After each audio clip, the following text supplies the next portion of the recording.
in legitimately that Kate and I used to pray for that we could work with and get the opportunity to work alongside. So she's that type of person you want on your team. I will not take any more time away from you, Sarah, but we're all excited to hear from you. Pass it over to you. Perfect. Thank you, Scott. Thank you so much for the incredible honor of speaking on this call today. When you're in a room full of leaders that are working hard day in and day out, and I get to be surrounded by that and speak into this call today, it's extremely humbling, and I'm very grateful for the opportunity. Goes without saying, I'm on Scott and Kate Schnitzer's base shop and the Tar Young hierarchy, and so incredibly blessed by the wisdom and friendship and frankly patience of these amazing leaders. But I do have a message entitled for you today, The Courage to Hope Again. If I ever complete a book someday, that's likely to be the front runner of to be the title. And this message comes from a place of having a world-shifting, life-altering seasons of loss and grief. When I came here, I was honestly the epitome of a wounded puppy that just wanted to produce and basically be left alone. But from the very, very beginning, Scott, Kate, and Joseph Helms, my direct upline, were so supportive and carried vision and belief for me that I honestly just didn't have the capacity to carry. Now, after walking out a decade of grief and trauma, and on the other side, I'm learning to walk out the life I'm rebuilding and giving myself permission and freedom to embrace beautiful things again without being afraid of loss. The truth is, when you experience loss over and over, whether you realize it or not, it becomes an expectation, a rewiring. And believe it or not, your brain literally interprets it as a threat and activates survival mechanisms. And I believe that's what I was working out of when I arrived here, and have been putting in the hard work to operate with intention and courage again. I'm going to get really vulnerable this morning with my story, sharing my background, because I believe it will help a lot of you today. But before I do, I just want to gauge the room for a second. Go ahead and put a 1 in the chat if a past failure, disappointment, trauma, or loss has given you some level of fear, or at best uncertainty with trusting this opportunity. Yeah, a lot of you. Put a 2 in the chat if your response to that lack of trust has been to keep your head down, focus on the day-to-day, the things that feel attainable or controllable, that next right step in front of you, but it feels way too heavy to look up and embrace vision and dreams and hope for what's possible. That feels like too much. That feels too painful. Maybe it even feels impossible for you. It did for me for a really long time. Cliff Notes background before I dive into the deeper story, just for some context. I'm a Christian and a former pastor's wife. I was a collegiate cross-country runner. I was a wedding and portrait photographer and small business owner for 10 years. I'm a wife and mom of 2 kids of my own and 2 beautiful stepkids. I'm an introvert married to an extrovert. I'm the slow and steady, and he's the adventurer. I love a one-on-one or small group conversation. So 185 or 200 people or whatever we have on here is about 15 times what I'd prefer. But thank you, Scott and Kate, for the growth moment today. I love self-reflection and learning how I'm wired. I'm a classic Enneagram 2, which is characterized as the helper.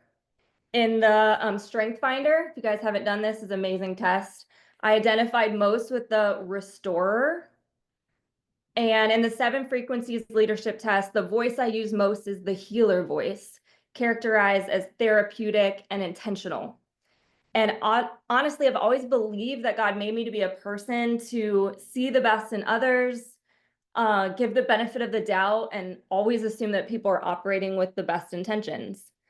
But unfortunately, those core pieces of who I am were constantly manipulated, and something that I had serious trauma to heal from. And I had to learn to trust my instincts again.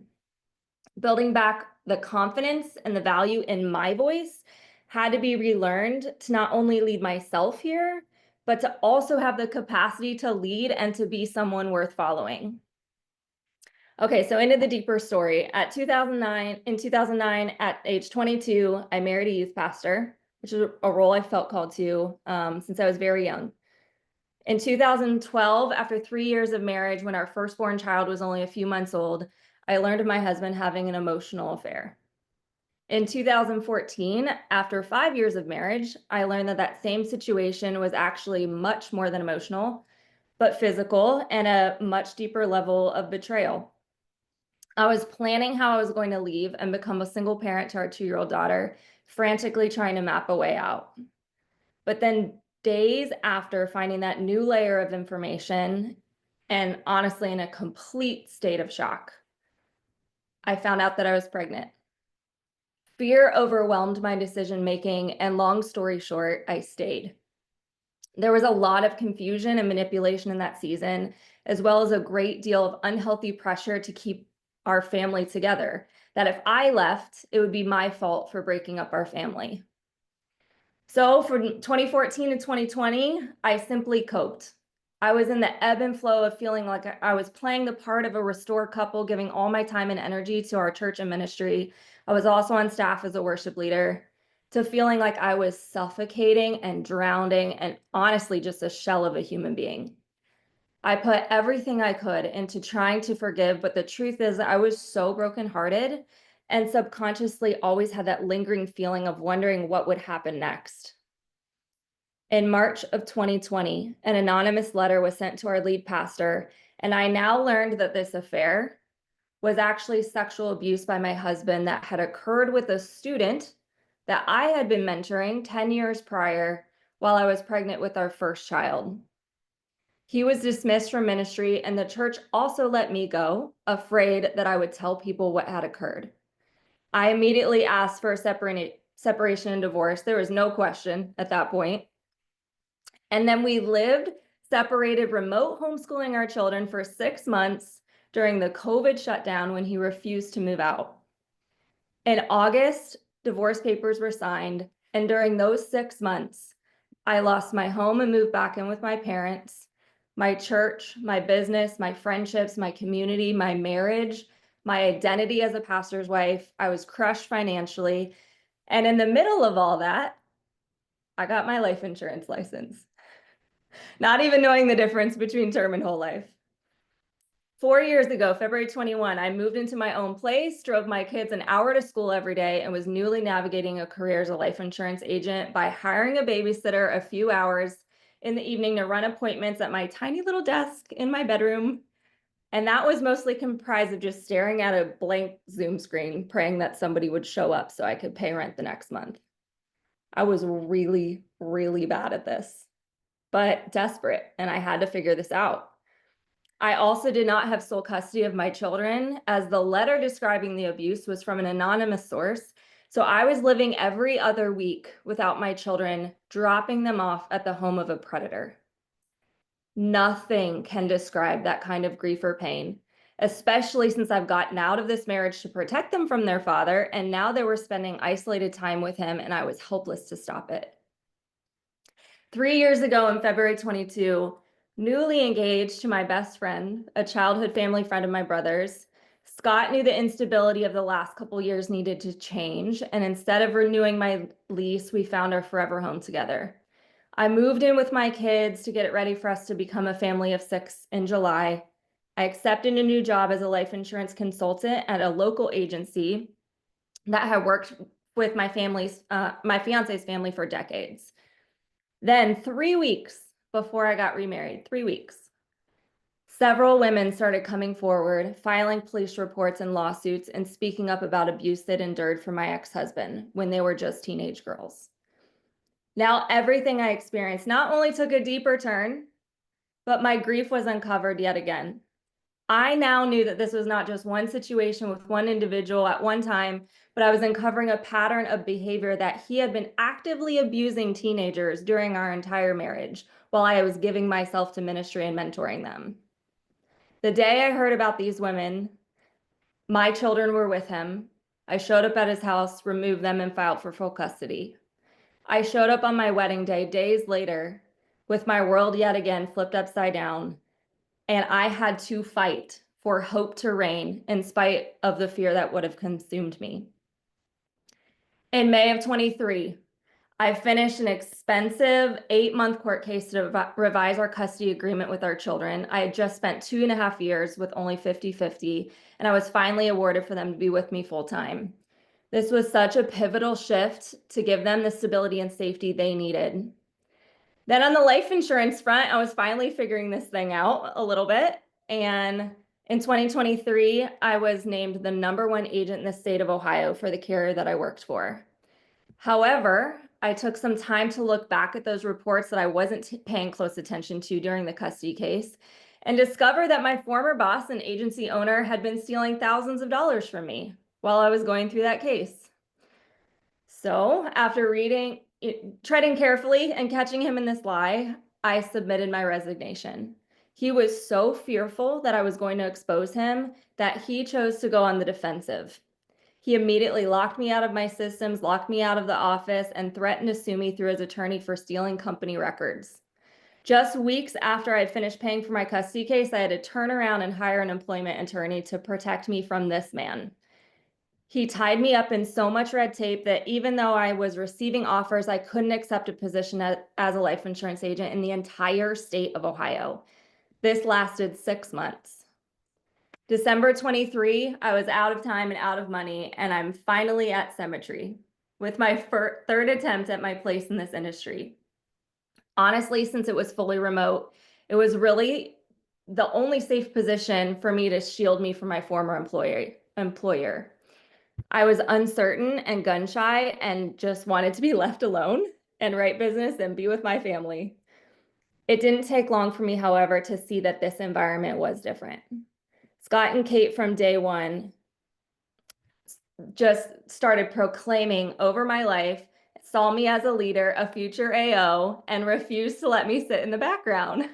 Slowly, I started to see my grief and uncertainty to the side, and I made a decision to trust that God had brought me to the right place with the right people at the right time, and it was time to allow myself to heal.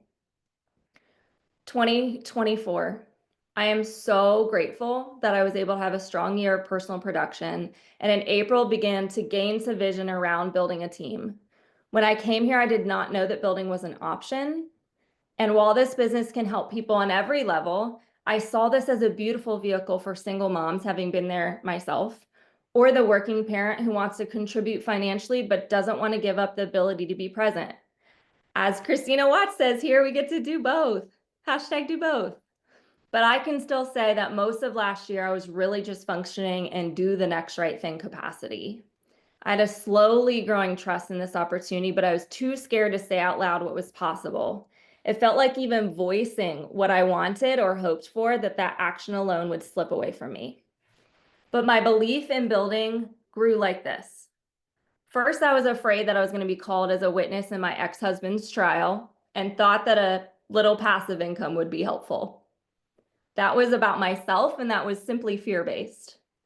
Next, I wanted to earn enough from my team to help me feel the relief of the production pogo stick. That was, again, about myself and just about finding some relief.